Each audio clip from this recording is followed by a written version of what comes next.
the time.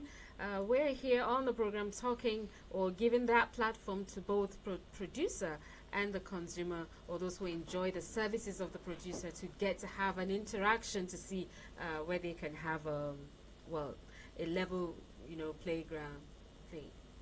All right, so this afternoon I've been speaking with Mr. Oyebode Fadipe, who is a representative of AEDC. We've been looking at expectations or the things that AEDC bound to provide for its customers, as well as obligations on the part of the consumers, on the part of those who are enjoying the services of the AEDC.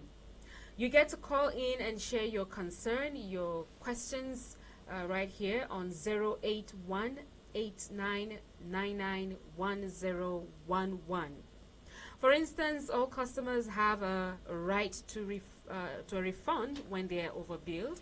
All customers have a right to file complaints and to prompt investigation of complaints. These are just a few of certain rights the customer possesses. So feel free to call me and let's hear what your thoughts are on any of the issues bothering on AEDC right here. Hello? Hello? Good afternoon. Hello? Good afternoon. Can you hear me? Yeah, I'm hearing you. How are you doing? Good afternoon. Welcome. What's your name, please? Mr. Brian calling from Yanya. All right. Go ahead, please. Yes, I have a complaint about the NEPA issue. Go ahead. There's some time ago, some years back, our transformer, our pole burned. Are you hearing me? What got burnt? Yes, our pole, the pole. The pole. Yes, gets burned. Okay. So the NEPA started giving us direct bill. In the month, they give each one of us 9,000. For Nyanya area B. Okay. They give us a bill of 9,000. When some of us complain, one day the NEPA officers came and cut our wires and make go with the wires. Are you hearing us? Yes. They cut the wires and left. So some of us stay almost a year. Some stay more than a year.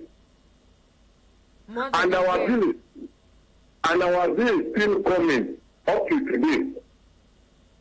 That period that the NEPA officers come and cut our wire, our bill is still coming.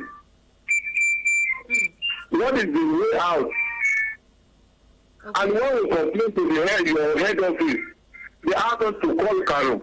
They ask us to call our office here in Nyanya for Motor Junction. We call the Motor Junction. Up to today, our bill is still coming. Which we did not even use the line that period. But is it fixed now? Is it fixed now as we speak? No. You say what? You said they cut your wire, right? Yes, they go away with our wires. And it's been over a year now. Yes. So I'm asking, have you been able to fix it? Even though you said the billing is still coming. Well, even yes, our bill is still coming. And when I complain, I call the head office. The head office now call Karen. Karen now call our branch here.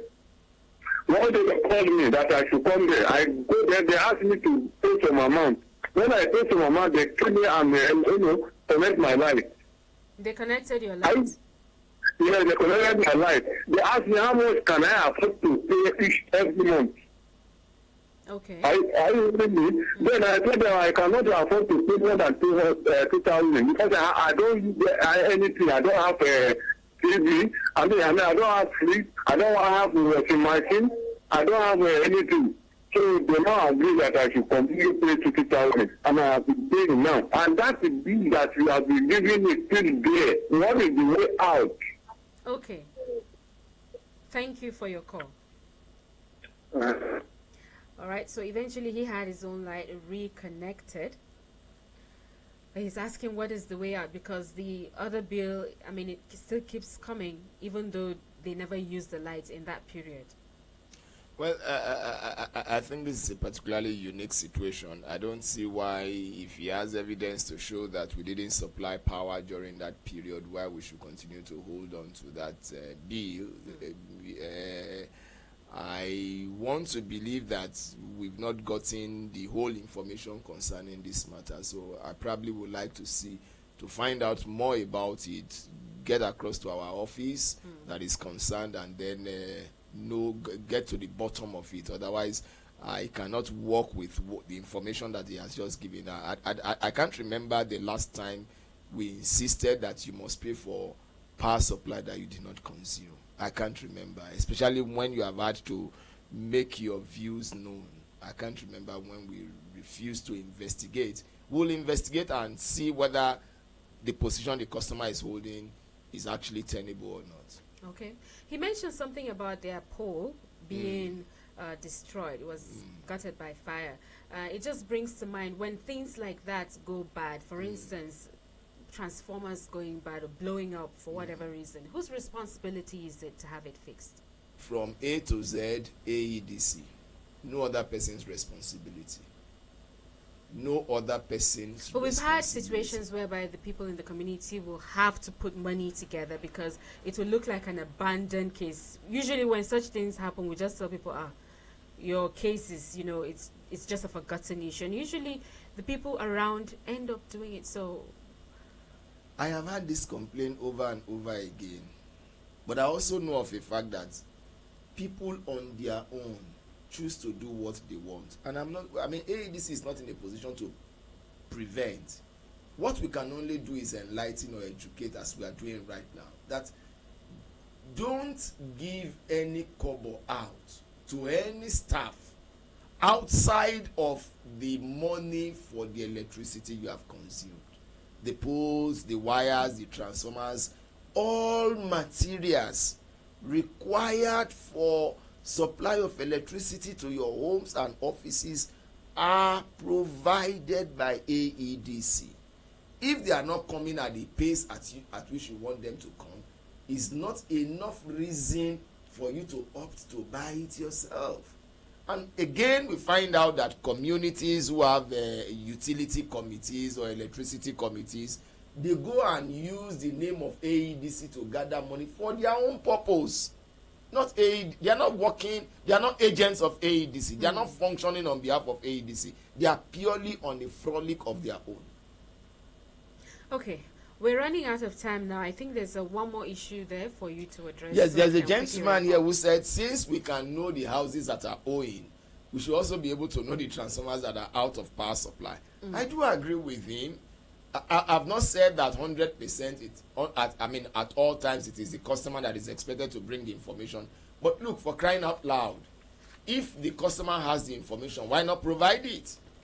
And when we go out on routine maintenance and we see that a transformer is out, of course we take note of it and enter it into our records, because it could also linger up to such a point where we don't need, if it's a 1, 2, 3 day thing and the customer has meter, it will recognize it even beyond 1 day, 2 days, 3 days, for as long as the customer has meter.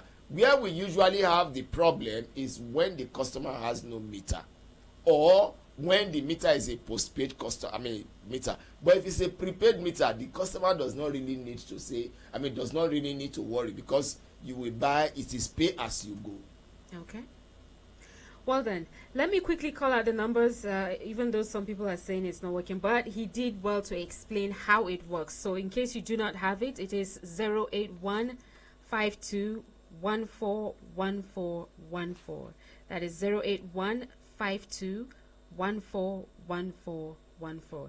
Another is 081-5215-1515. They're very similar, so thank you so very much for being a part of the program. I look forward to having you another time, because I'm sure there's still so much people would want to. The phone's still ringing up until now, but then we don't have much time. But thank you so much for your time on the program today. Thank you so much for having me, and thank you, listeners, for being there for us. All right, it's been Prosumer Forum right here on Human Rights Radio 101.1. It makes a return tomorrow. Stay right here with us for more of our programs. Human Rights Radio.